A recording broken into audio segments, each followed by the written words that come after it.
menelusuri perjalanan NTW. Perjalanan yang bermula dari langkah pertama.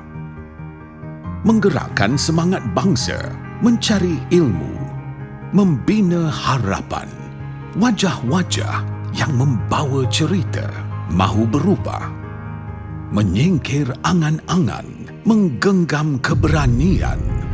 Tiada sempadan, tiada halangan. Pembelajaran sepanjang hayat bukan hanya kata-kata. Ia sebuah kembara transformasi yang mengubah kehidupan, membuka ruang dan peluang kepada seluruh rakyat Malaysia, mengasah kemahiran, meningkatkan pengetahuan.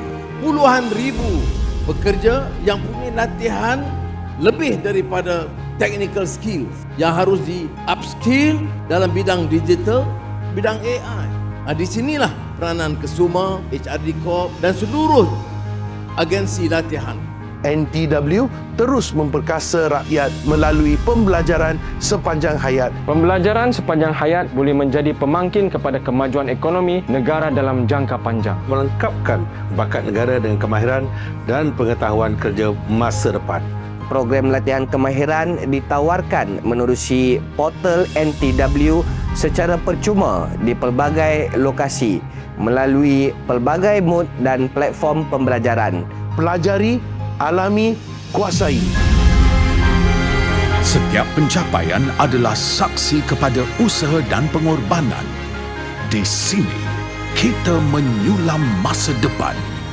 Bersama-sama mengangkat Malaysia ke tahap yang lebih tinggi.